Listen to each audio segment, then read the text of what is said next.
Hi, my name's Phil. I like talking about politics, and in this video, I'd like to discuss how the pro-Brexit Express is complaining, in fairly strong terms, that the EU are respecting Brexit. Apparently, this is outrageous. But first, if you'd like to be notified of daily news and politics, please subscribe to the channel. So this relates to the story I was discussing last week with the EU Commissioner for the Internal Market, Thierry Breton, arguing that the Brexit deal should not be changed to allow for another grace period on rules of origin for electric vehicles. His argument is essentially that the grace period is a special exception to normal international trade rules, which it is, and is counter to the important concept of the level playing field.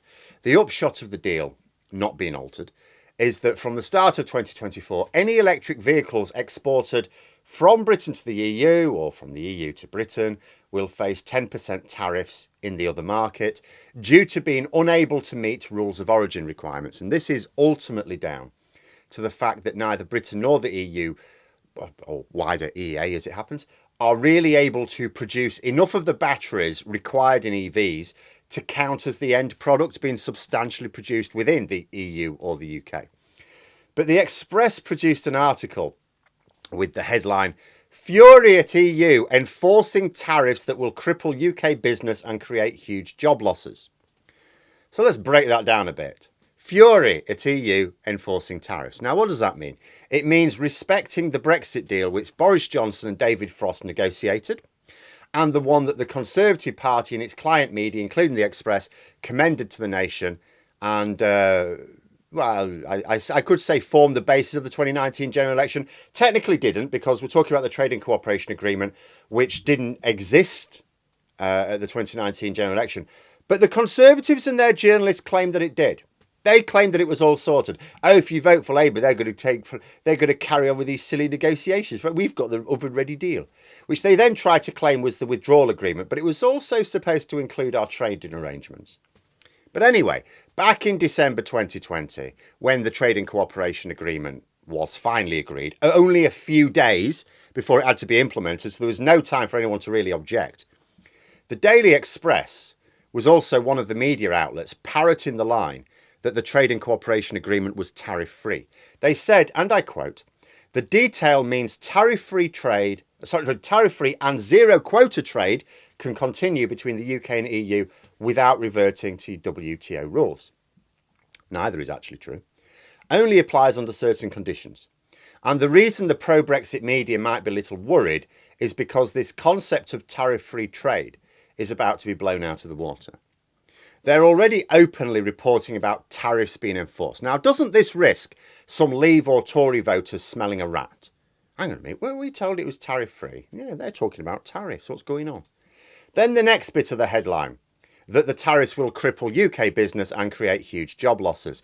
So they're saying that Brexit, if the EU continue to respect it, the fiends, will cripple UK business and create huge job losses. They even sink low enough to quote the disgraced former Tory MP, Andrew Bridgen, who described the EU as being stubborn and implied that they were acting out of spite in honouring Brexit. And the Brexit deal that their hero, Boris Johnson, achieved at that. He went on to say that we should be able to modify agreements to accommodate new technologies and new products. So it's like, well, a couple of things to note here. First, new products come on the market all the time. People do not go, oh, we've made it to other countries with whom they have trade agreements. We've got a new product. We need to renegotiate the trade deal. You'd be renegotiating every week, for goodness sake. But as for the new technologies, we're not talking about new technologies.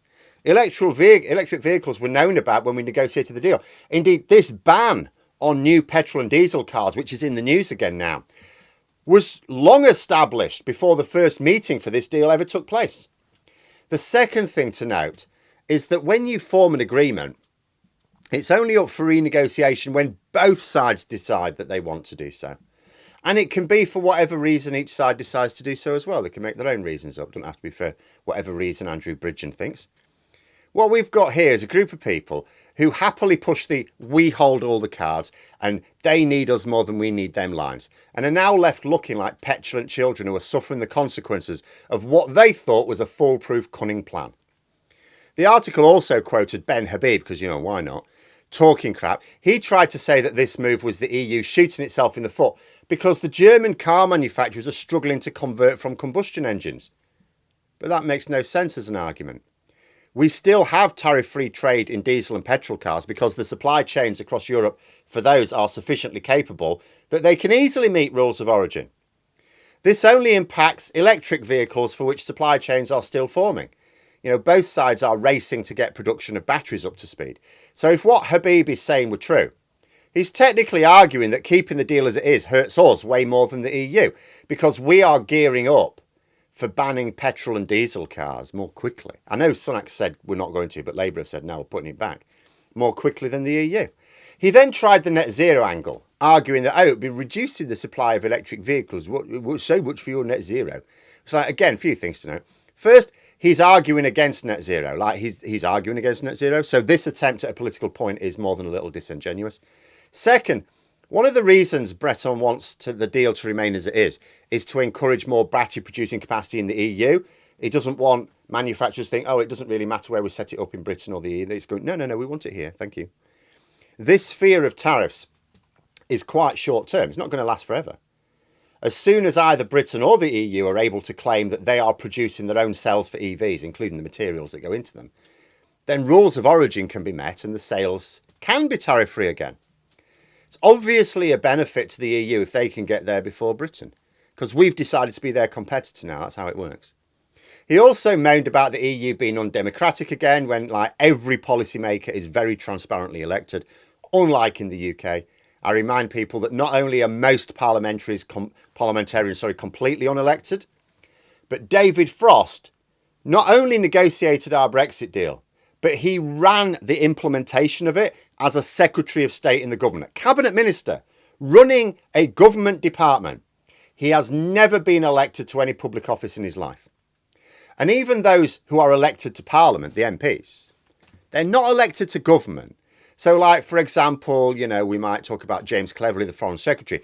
He's an elected member of Parliament, but he's not elected as Foreign Secretary. He's not elected to government. But never mind that now. Now, as I said, the last couple of times I talked about this issue, we don't know for certain what will happen. Sunak is desperate for an extension. There is some serious lobbying on the EU side for one as well. But if it doesn't happen, and there's only 3 months to get agreement now, then the consequences will be members of the public being made very aware that our trade deal with the EU is not tariff-free after all. That there will be a lot of job losses in parts of the country that supported leave and where we would like people who supported Brexit to maybe rethink their priorities. And of course, the car industry as a whole to fall into decline. We're already in a position where major media commentators are falling over themselves to label Brexit a disaster. There are so few claiming that Brexit's going well, and none of the really prominent ones. And that's because any Brexiteer with any brains knows the public don't believe it. It's going so badly, it's impossible to gaslight people by trying to insist it's fine. They know it's not fine. And the reason for that is whatever you try and show them as Brexit, it's right, what I wanted was cheaper bills, my bills have gone up. What I wanted was cheaper food, my food's gone up. What I wanted was better jobs, I've got a worse job or a lower paying job, right? What we wanted was more money for the NHS, we're getting clearly less money for the NHS. So the ones with brains know you're not fooling the public. So they instead blame others. So Nigel Farage and his ilk have redoubled, he's recently redoubled his attacks on the Tories' incompetence. The other ones that are outside of the Conservative Party do the same thing. They attack the Tories. The Tories blame the civil servants, the woke mob. Or blob, that's what it is. It's a woke blob. But they are united in saying that Brexit hasn't delivered what they promised, despite them all saying it would be easy to do so. And what most of the public have no idea about is that Brexit is actually still nowhere near done. That's the public think Brexit's done. They think it's finished. They think it was finished years ago. It's not. We don't have proper customs controls on imports. Got no standards controls at all. We still have grace periods in effect, like the one for electric vehicles, which were part of a system designed to let Brexit happen bit by bit instead of all at once. If Brexit had happened all at once, with everything to do with it all at once, overnight, my goodness me. If Sunak fails to get this extension, I'd say there'll be a lot of Brexit chickens coming home to roost next year.